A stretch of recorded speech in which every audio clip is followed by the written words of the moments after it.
My name is Anna. Forget about my facial features and my character. The one thing you need to know about me is that life wasn't fair to me. And before you give me that crap about how I'm just over exaggerating, for the first time in your life, just listen to what I have to say. Maybe you will be the first to hear my story. As I said, life wasn't fair to me. At the age of 6, I lost my mother in a terrible car accident. Dad immediately took to drugs and alcohol. The worst part is that he brought home women that I wish never existed, but they did, and they treated me like crap. In total, I think they were up to 6. And if I thought the first one was bad, the next proved to be worse. Their bad behavior towards me didn't hurt as much as my father's. From the age of 6, I started sorting things out for myself. When children of my age were going to school, I was picking up trash to earn a few naira. When they were celebrating Christmas with their picture perfect family, I was cutting down trees and selling them to earn a living. When I turned 16, my father gave up the ghost. If I am to be honest with you, I did not feel sad about it. I wanted him to die. I prayed for him to die. That was the first mistake I made because after he died, I realized that maybe I should have been praying for his salvation. Life got harder, it got miserable, and I didn't know who to turn to. After his funeral, my wonderful relative decided that the best thing to do would be to put me in a foster home. But I was 16 and I could very well take care of myself if none of them was brave enough to do it. So I ran. That was the second mistake I made. Life without my father's little income proved to be harder than I had anticipated, but I was determined to make it on my own. I sought for jobs and the only one I could get was at a tailor's shop. I started work immediately and realized how good I was at it. I love to sew. I love to create. The art transported me to a different world, a world where I was normal, a world where I had everything I wanted, a world I could only wish for. During the day, I would walk till my back became stiff, my eyes became heavy, and my fingers were sore. But still, I worked. It was the only thing I could do, the only thing that would save me. After 6 months, I saved up enough to get an apartment.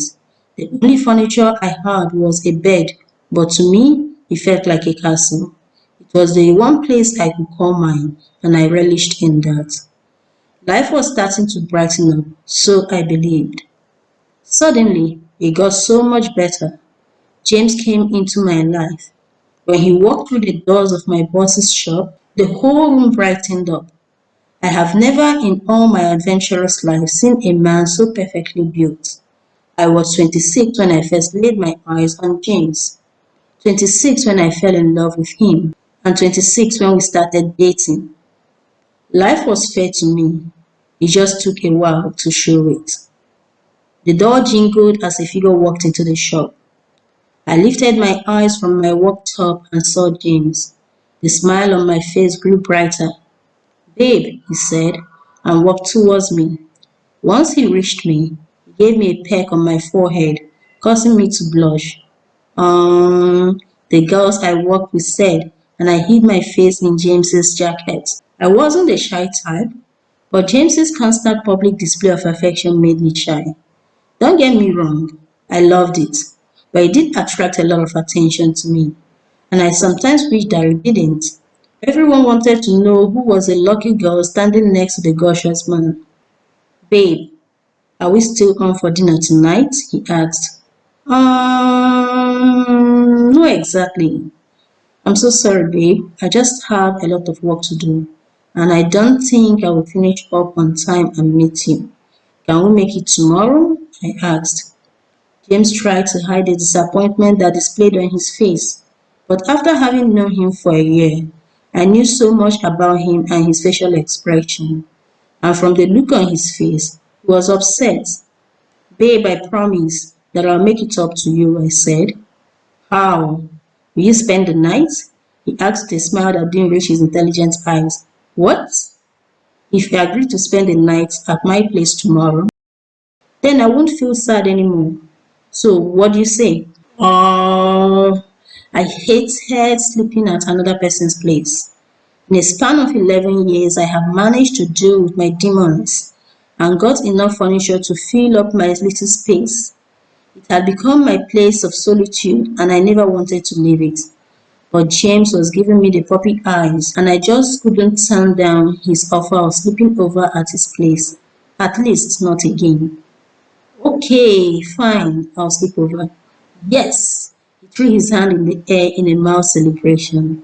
Okay, can you go now? I asked, afraid that my boss might come out and see him. Mrs. Sandra Effiong was a nice woman, but she had her limits, and I never wanted to cross them. Okay, fine. He gave me another kiss and walked away. I went back to my job, and by past 10, I was done for the day. I decided to walk back home. It was shorter and I could exercise my muscles while I walked. The road was slightly damp as it had rained in the afternoon, and silence engulfed the environment. I walked silently while enjoying the sound of my bones cracking with every step I took. A few blocks away from my self-contained block, I saw a doll on the floor. My eyes could have been deceiving me, but the doll wasn't smiling. It had a frown on his face. I knew very well that children didn't live in my neighborhood. It was filled with nosy females and loud men. As such, I couldn't help but allow my mind to bubble with questions like, what was a doll doing here? Against my beliefs, I picked it up and headed to the building. I scantily dropped the doll on the table. My eyes scanned my room and finally landed on my sewing machine. I felt it calling me and I hurriedly picked up the phone. I sat on the stool beside it and got to work on a new design. A few minutes later, NEPA decided to perform an evil act by taking the lights. Ah! I groaned in frustration. Gosh! I wish the lights would come back on. It didn't take more than a second before my wish was granted. And worse, it didn't strike me as anything mysterious. I went back to my sewing. I decided to call it a night by midnight. I stood up to my closet to pick out my outfit for the next day, but nothing in my wardrobe looked attractive to me. Man, I wish I had a few new clothes, I said and went to bed. At this point, I might sound crazy, but immediately I closed my eyes, the lights went off. I awoke the next morning to a pile of clothes lying beside me. My eyes widened as I looked at them. I couldn't believe my eyes, and I also didn't ask why or how. I was too excited and happy. I picked up the clothes, rushed to my table, stood in front of the mirror, and tried them on. To my widest surprise, they were the perfect fit. I moved around, loving how good the clothes felt on my body, till my eyes fell on the doll. It was staring at me, and this time it wasn't frowning, but smiling. I wasn't oblivious to the supernatural world. I believed in everything spiritual and magical, so it didn't take me long to figure out that the door was behind my wishes coming true. I immediately took the door and inspected it. I didn't see any clues, nothing that could help me know where the door came from. Apparently, it didn't have a manual, but it had a strange number on the back. The number, however, wasn't assigned to anyone, and calling it was a waste of time. I decided to take the door as life's gift to me. I took it as a peace offering from life, and I shook its hands with a smile on my face. Throughout the day, I kept making wishes, and they kept coming to pass. I used the doll's power to get everything I ever wanted: a new house, a new car. I even started a fashion brand. The last move was done in case the doll lost its mojo. I would fall back on the fashion industry. I started to make a living. James and everyone around me were surprised by my newfound wealth. I told them all that I had been saving up and that I recently made a very good investment and finally it paid off. It was a simple lie that did the trick. I considered myself to be very smart when I made the move to start my own fashion brand because a few months later, I came back home to my penthouse apartment and the door had gone back to frowning. It didn't matter to me. I had gotten everything I wanted. Another thing you should know is that when humans get addicted to one thing, it's hard to stop it. I had grown accustomed to having the door fulfill all my wishes, and unconsciously, I continued to make wishes, but none of them came to pass. After a few months, I decided to let it go, but I didn't get rid of the door. A part of me believed that one day it will get back its powers and I will benefit from it again. On a beautiful Saturday evening, I fell asleep on my couch and woke up to the banging on my door. "Anna, open up," the lady shouted. I knew the voice too well. It belonged to Precious, a friend I made on my way to the top. I rushed to open the door. "Hold your horses," I shouted as I turned the doorknob. Immediately the door was opened, she barged into the penthouse apartment. "Anna, you are still sleeping and your life is about to be ruined," she bellowed. "What are you talking about?" I asked her. "Okay, I didn't want to tell you anything before, but I have been seeing your boyfriend James with a particular girl all week. At first, I thought he was cheating on you, but I couldn't believe it because it's James. Everyone knows how much he loves and adores you. He wouldn't do a thing like that. But I'm just coming back from Stallion Hotel and I saw them at the bar being all lovey-dovey." What? Questions raced through my mind as I tried to wrap my brain around it all. It had to be a lie. James couldn't be cheating on me. I picked up my keys and rushed out of my house. "Where are you going?" Precious asked. "To see for myself," I shouted the answer.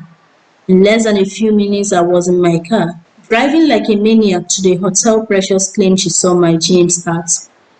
When I got there, I didn't wait for anyone to open the gate.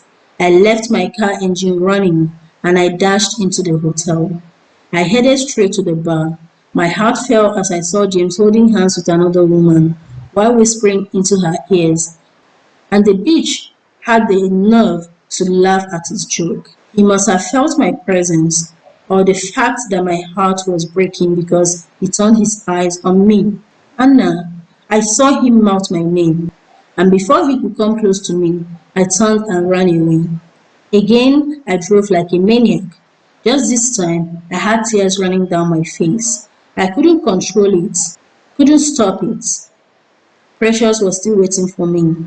"Oh, Anna," she soliloquized when she saw the tears running down my cheeks. I pushed her aside and stomped into my house. I slammed the door, clearly stating that I wanted to be alone.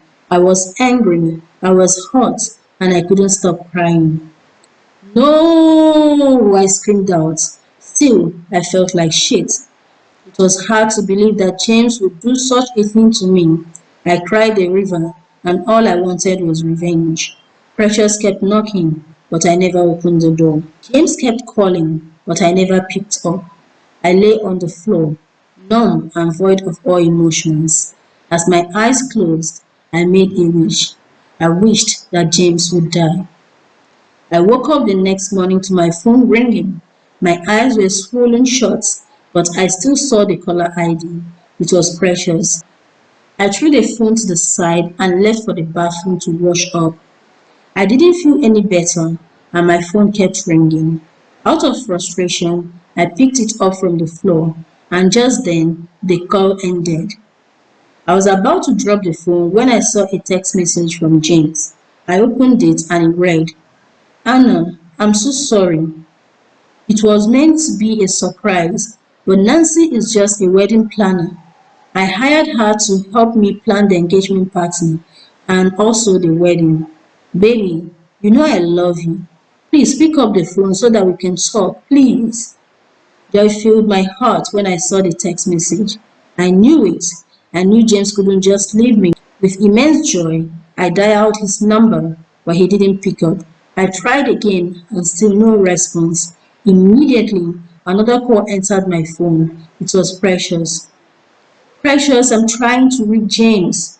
We were wrong. He wasn't cheating. He was just with a wedding planner. I've been trying to call him, but he isn't picking up." Oh my God, you don't know? Her voice sounded sad. No, what? Precious, what are you talking about? Anna, James is dead. The piano fell on him when he was leaving his house this morning. The phone fell from my hands. I made a slow collision with the floor.